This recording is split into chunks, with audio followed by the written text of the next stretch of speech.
Hey all, welcome back to my channel. Hi Reddy.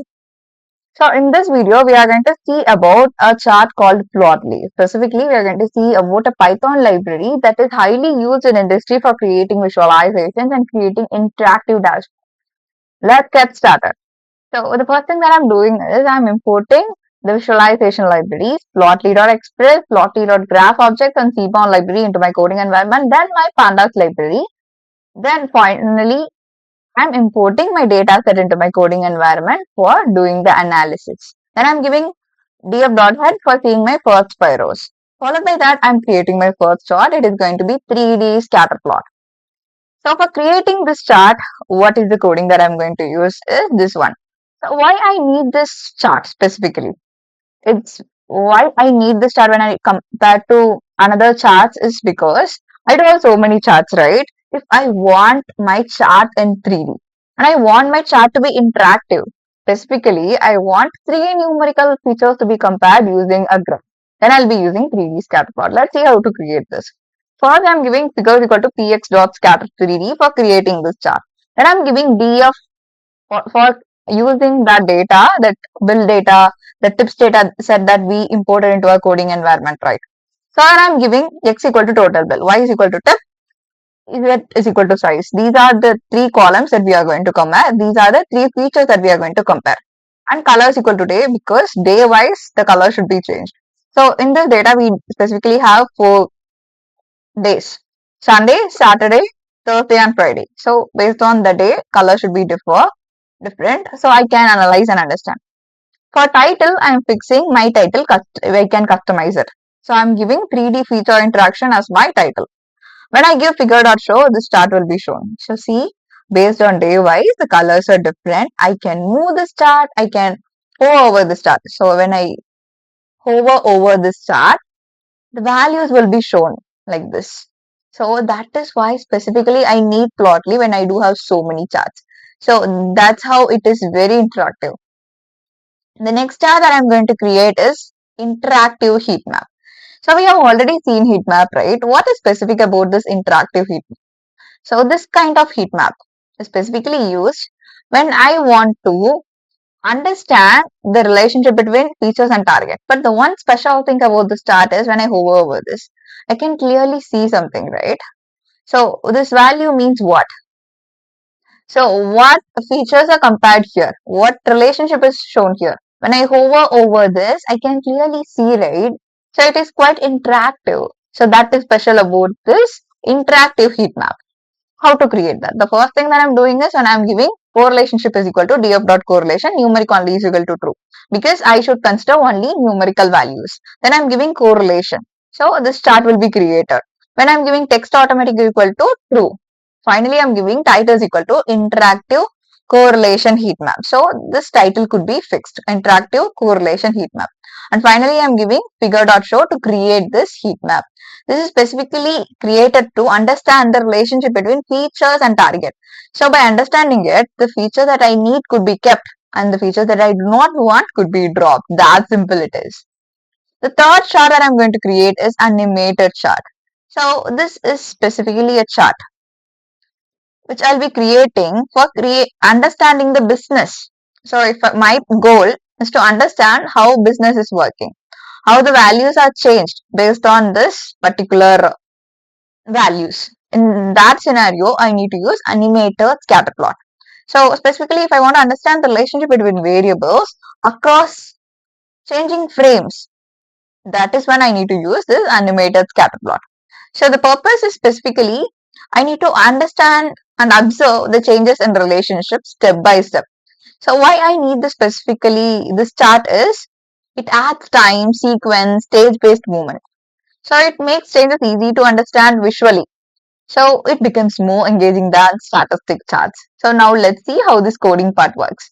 When I'm giving df shorted is equal to df.short values, it shorts the data frame by total bill for smooth animation flow. Then I'm giving that px.scatter into figure because it creates a scatter plot using that Plotly express.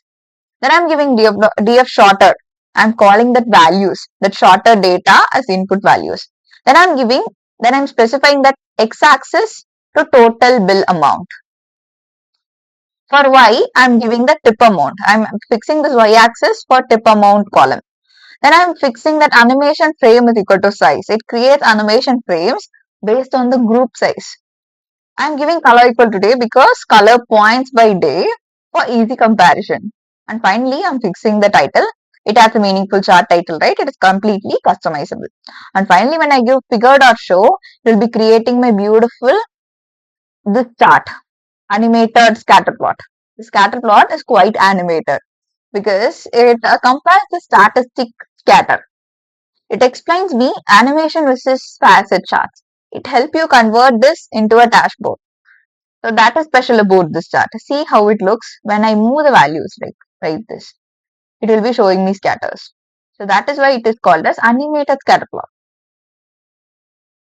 So when I move like this, it will be showing my values. I can clearly understand how values differ based on size. So most of the people are coming under two categories. So most of the people are coming in two. So in restaurant, two people are often visiting for having food. So that is what I can clearly understand using this chart. And people who are often visiting us two people are mostly giving tips. So that is something I could take as insight. Likewise, you can clearly understand what is going on. Then I'm creating a sunburst chart. What is specifically a sunburst chart? This is how it will be looking like.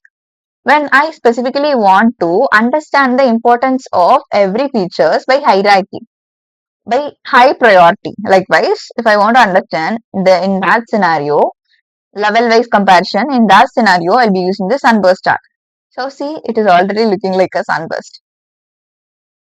So for this, we have tree based model explanation. See, the first layer, second layer, third layer, likewise. Now look into the coding part. For creating this, what I'm doing is I'm giving figures equal to px.sunburst. For creating this chart, I'm calling the data set using df. Then I'm giving path is equal to day, time, and sex. It is actually a relationship it is creating. So inside we have day, then we have time, then we have sex, right? So it is dinner time or lunch time, then we have male or female or sex. So this is something I'm going to see as a relationship. Then I'm giving values equal to total bill. That is what I'm going to analyze and understand. And the title for this is hierarchical breakdown. This is the title that I'm creating. It is shown like this. And finally, when I give figure.show, the chart will be created like this and it will be shown like this. So using this, I can clearly understand when I hover over this like this, I can clearly understand how the total bill differs based on this relationship. So I can clearly understand using this sunburst chart. The final chart that I'm going to create is parallel coordinates plot. Specifically, why I need this chart. If I want to compare high dimensional values using a chart specifically for displaying so many numerical features at the same time, then what I have to use is I need to create this chart parallel coordinates.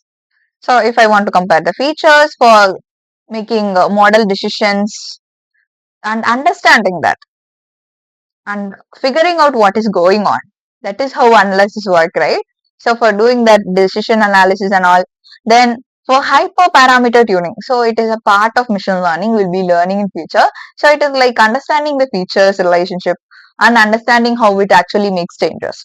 So for all these part, I can use this parallel coordinates. How to create this? It is as simple as how we created this sunburst chart. So the coding is almost same. First, I'm giving figure is equal to px dot parallel coordinates. Then I'm giving df. Followed by that, I'll be giving dimensions equal to what are all the columns that I need to add, total, bill, tip, and size. Then I need to give color equal to size. Followed by that, title equal to parallel coordinates plot. So the title is completely customizable. When I give figure.show, it will be created like this. Okay. This is how this chart need to be created, and use of this chart is specifically when I want to display so many numerical features simultaneously. I'll be using this parallel coordinates plot. Yes. So we have seen so many interactive charts that we could create with Plotly. We have seen what is the advantage of it. We have seen how to create coding and how to code and how it works. So I believe you clearly understood how this chart works. And if you have any doubts, without hesitation, drop them in comments. Bye for now. We'll meet you in next amazing video.